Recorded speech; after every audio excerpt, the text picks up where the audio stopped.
komunikasi? Komunikasi itu apa sih? Kamu pasti sering dengar kata komunikasi, kan? Apa kamu cukup memahami arti dari komunikasi?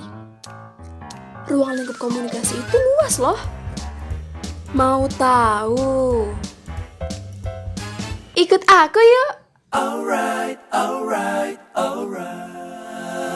Hello learners! Kali ini kita akan mempelajari komunikasi. Learners, sebelum masuk ke materi, kita akan memahami dulu tujuan pembelajarannya. Tujuan pembelajaran 1. Peserta didik dapat mendeskripsikan definisi komunikasi. 2. Peserta didik dapat mengklasifikasikan unsur komunikasi. 3. Peserta didik dapat mengklasifikasikan jenis komunikasi. Dan 4. Peserta didik dapat mengklasifikasikan bentuk komunikasi. Learners, tahukah kamu komunikasi itu memiliki arti loh? Yuk kita cek di internet, apa ya arti dari komunikasi?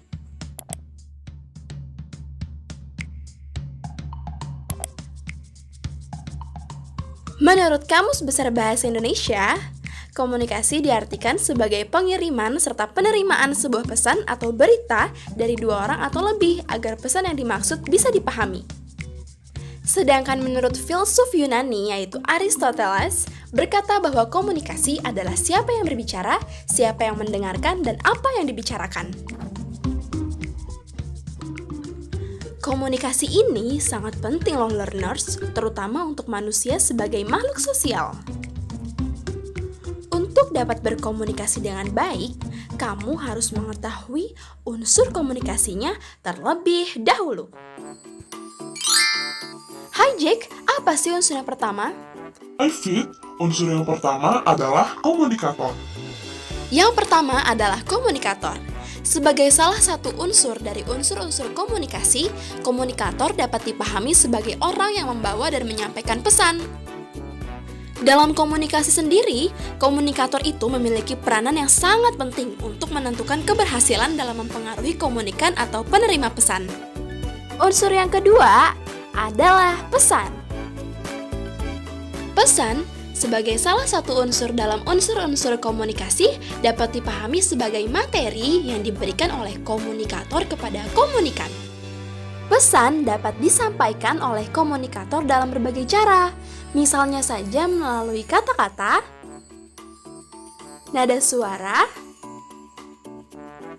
hingga gerak tubuh, dan ekspresi wajah. Learners, unsur yang ketiga adalah media. Saluran atau media komunikasi adalah suatu sarana yang dipakai oleh komunikator untuk menyalurkan pesan kepada komunikan. Misalnya seperti telepon atau tulisan. Learners, media komunikasi itu dibagi menjadi dua kategori, yaitu media komunikasi personal dan media komunikasi massa. Media komunikasi personal bersifat pribadi, contohnya adalah telepon. Sedangkan media komunikasi massa bersifat publik atau masif, contohnya adalah televisi. Unsur yang keempat adalah komunikan. Komunikan adalah sebutan bagi orang yang menerima pesan atau berita yang disampaikan oleh komunikator. Komunikan dapat terdiri dari satu orang atau lebih dan bisa pula dalam bentuk kelompok. Fit, unsur yang kelima itu apa ya? Jack, unsur yang kelima adalah feedback. Feedback atau umpan balik bisa diartikan sebagai jawaban komunikan atas pesan yang diberikan oleh komunikator kepadanya. Pada komunikasi yang dinamis, komunikator dan komunikan akan terus-menerus bertukar peran. Learners, setelah kita mempelajari unsur-unsur komunikasi, selanjutnya kita akan mempelajari jenis-jenis komunikasi. Yang pertama adalah komunikasi lisan. Bentuk komunikasi dengan mengucapkan kata-kata secara lisan dan langsung kepada lawan bicaranya. Komunikasi ini terjadi secara langsung dan tidak dibatasi oleh jarak di mana antara komunikator dan komunikan dapat bertatap muka. Contohnya adalah wawancara. Yang kedua adalah komunikasi tertulis, yaitu komunikasi yang dilaksanakan dalam bentuk surat dan dipergunakan untuk menyampaikan berita yang sifatnya singkat dan jelas.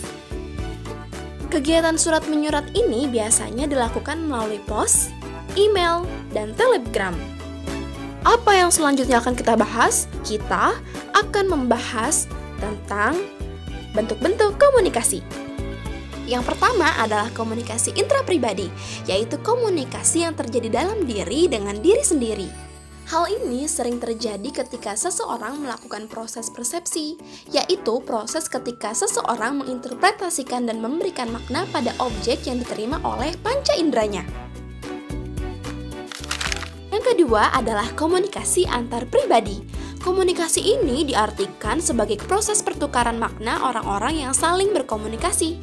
Komunikasi antar pribadi ini terjadi jika jumlah komunikator dan komunikannya tidak lebih dari 3 orang.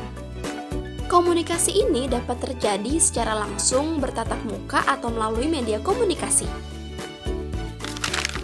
Yang ketiga adalah komunikasi kelompok, yaitu interaksi tatap muka antara 3 orang atau lebih dengan tujuan yang telah diketahui. Komunikasi ini dapat dilakukan dalam hal berbagi informasi atau diskusi untuk memecahkan masalah.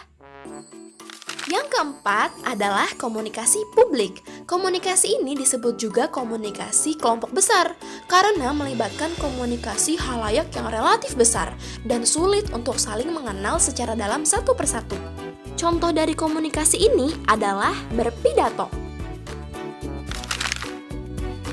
Yang kelima adalah komunikasi organisasi, yaitu proses komunikasi yang berlangsung secara formal maupun non-formal dalam sebuah sistem yang disebut organisasi. Contohnya adalah komunikasi antara manajer dengan staf.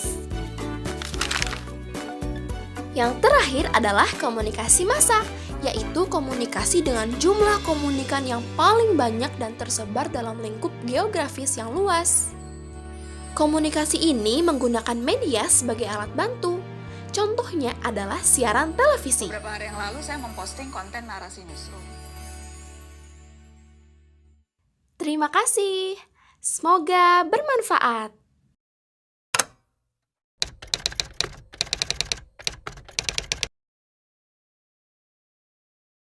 Dipersembahkan oleh